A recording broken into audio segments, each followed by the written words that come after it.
کچھ اعمال ہیں جو ابتدائے محرم اور محرم کے دوران اگر آپ لوگ کریں. اب یہ دیکھیں، یہ وہ چیزیں ہیں کہ جو روایتوں سے، اب یہ کتاب ہے میرے پاس، اس میں روایتوں کے ذریعے ان چیزوں کو بیان کیا گیا، ٹھیک ہے نا. یہ اپنی تصوراتی کہانیاں نہیں ہیں کہ آپ یوں امیجن کر لیں اور آپ یوں تو انسان کو بس خواب و خیال میں ہی رکھے، نہیں، یہ روایتیں ہیں جو یہ بیان ہو رہی ہیں، ٹھیک ہے.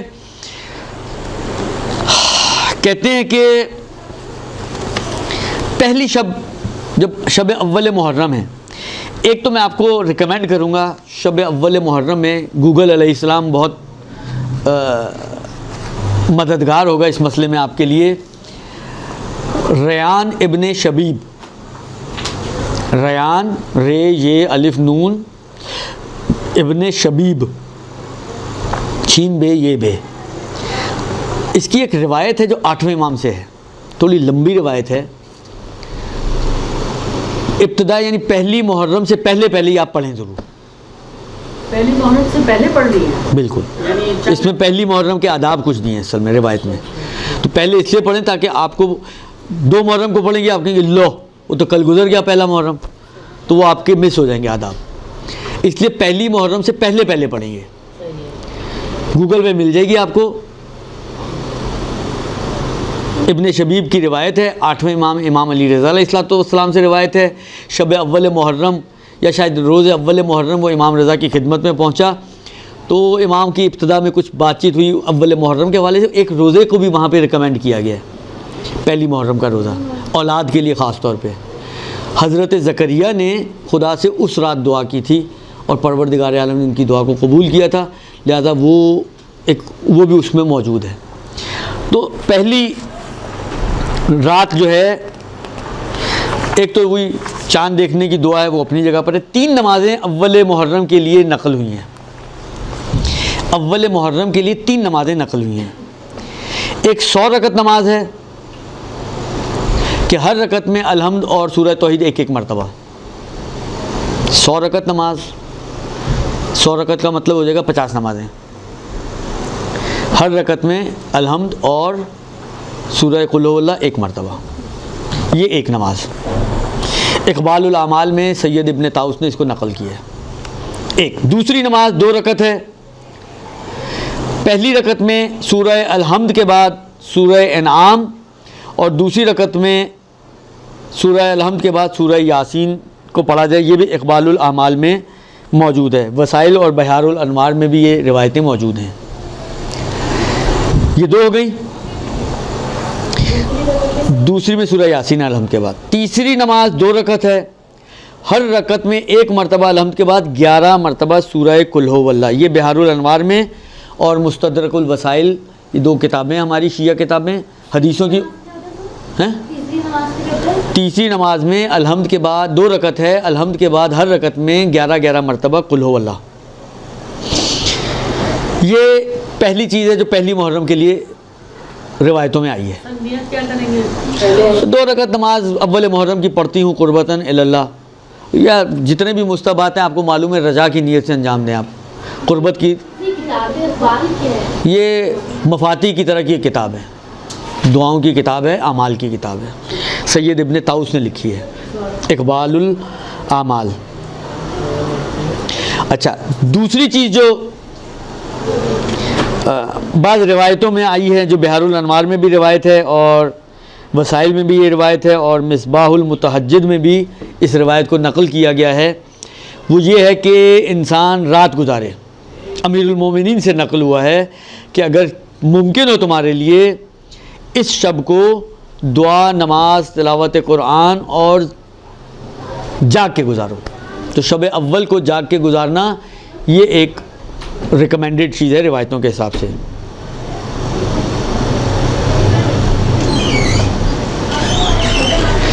اور اگر وہی والی بات ہے، اس رات کو کیونکہ اول محرم کی رات ہے، ذکر مصائب کے ساتھ گزارا جائے تو بہت ہی مناسب ہے.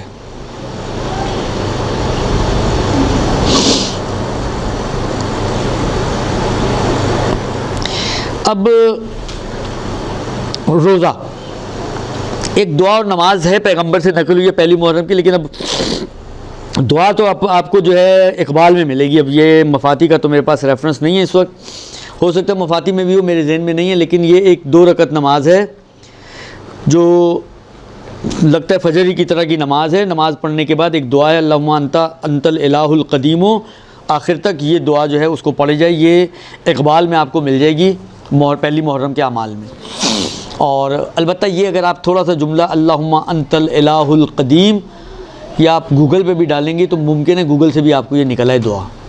تو نماز کے بعد یہ نکال لی انہوں نے, یہ نماز کے بعد میں ان سے لے لیجیے گا, آپ کوئی گروپ ہے تو شیئر کر دیجیے گا. نماز کے بعد یہ دعا پڑھی جائے پہلی محرم کو, ٹھیک ہے.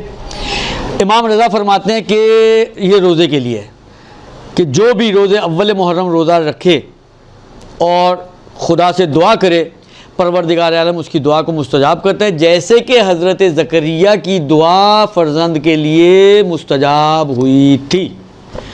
تو پہلی محرم کا روزہ استجابت دعا کے لیے اچھا ہے, بالخصوص اولاد کی دعا کے لیے. یہ کچھ چیزیں انہوں نے بیان کی ہیں جو پہلی محرم کے حوالے سے ہیں. باقی جو خاص طور پہ عاشور ہے, شب عاشور اور عاشور, اس کی ایک تفصیلی بالآخر یہ القائم والے بھی پوسٹ بھیج دیتے ہیں, اس لیے میں اس میں زیادہ وقت نہیں لگاؤں گا, اور مفاتی میں بھی موجود ہے, اقبال میں بھی آپ کو مل جائیں گی. لیکن یہ ہے کہ شب عاشور اور عاشور کا دن یہ انسان کے حزن و غم کا دن ہونا چاہیے. یعنی ہم لوگ واقعاً زیادتی کرتے ہیں, بعض اوقات مجلسوں میں گئے ہوئے ہوتے ہیں, پیچھے بیٹھ کے ہنس رہے ہوتے ہیں. یہ اس دن موبائل کا دن نہیں ہے. کاروبار کے حوالے سے, کام کرنے کے حوالے سے ممانعت آئی ہے روایتوں میں کہ اس دن کام نہ کرو, امور دنیا میں اپنے آپ کو مشغول نہ کرو.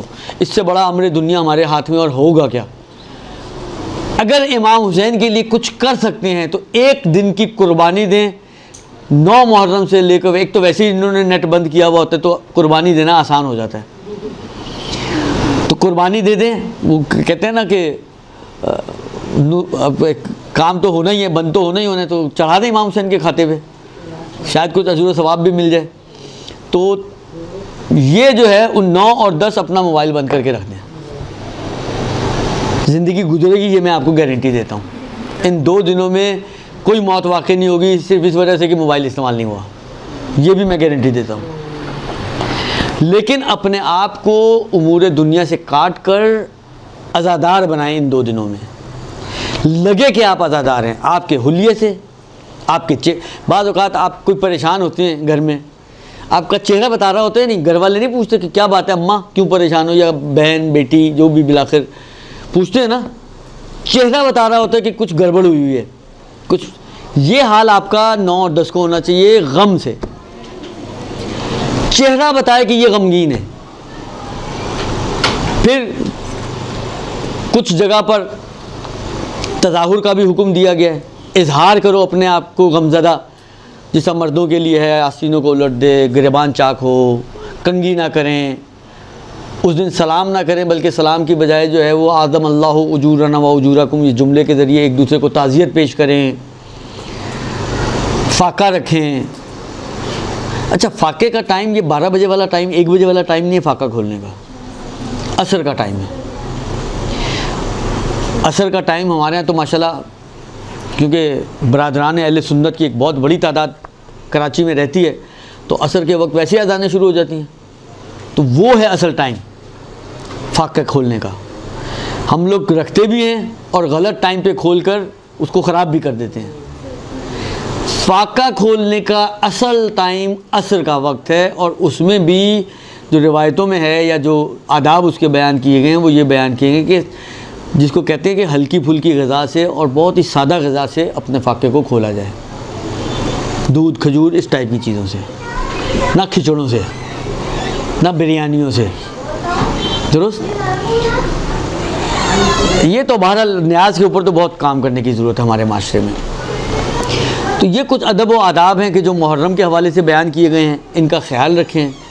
اپنی مجلسوں کو مجلسیں بنائیں, فیشن شو نہ بنائیں خدا را.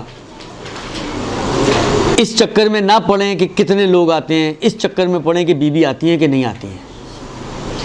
ہمارا ہم و غم یہ ہوتا ہے کہ مجمع کتنا ہے, فلانے نے کیا کیا ہے تو ہم نے کیا کرنا ہے. یہ دیکھا دیکھی یہ کون سے اعمال ہیں؟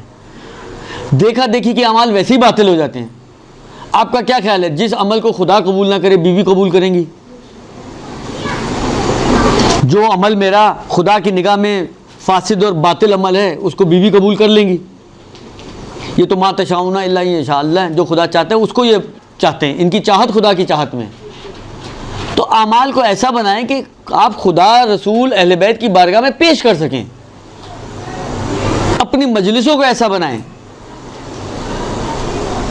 مجلسوں کو آسان بنائیں. دیکھیں آپ کے گھر میں مجلس سال میں صحیح ہے ایک دفعہ ہوتی ہے، لیکن اس کا مطلب یہ نہیں کہ آپ سامنے والے کا اتنا جلوس نکالیں، 7 مرثیے، 8 نوحے،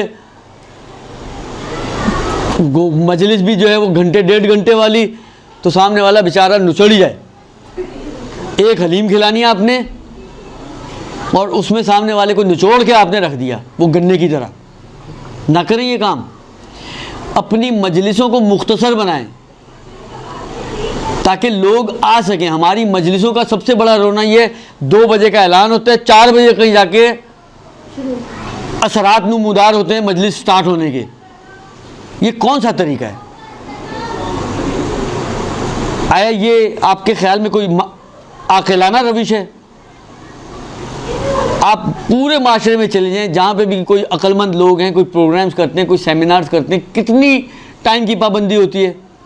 ایک مجلس پہ آ کے سارا نزلہ ہم لوگ گراتے ہیں کہ 2 بجے کا اناؤنس کرتے ہیں، 4 بجے شروع کرتے ہیں، 8 بجے ختم کرتے ہیں. ایک مجلس میں 6 گھنٹے لگ گئے آپ کے. کون آئے گا بھائی آپ کی مجلس میں؟ کون خوشی سے آئے گا؟ کون شوق سے آئے گا مجلس سننے؟ وہ اپنی پلاننگ کریں گے، اس میں آدھی چیزیں تو ویسے ہی کٹ جاتی ہیں. آپ نے 2 سے 4 پہ شروع کیا، وہ 2 سے 6 پہ ذہن میں رکھیں گے. تو کہنے کا مقصد یہ ہے کہ اپنی مجلسوں کو آسان بنائیں، شارٹ کریں، آسان بنائیں. رکھیں ضرور گھروں میں مجلسیں، گھروں میں بیوی آئے کس کو برا لگتا ہے، برکت ہوتی ہے. تو اپنی مجلسوں کو آسان، سہل کریں، شارٹ کریں تاکہ لوگ آتے ہوئے گھبرائیں نہیں، کترائیں نہیں. صلی اللہ علیہ وسلم.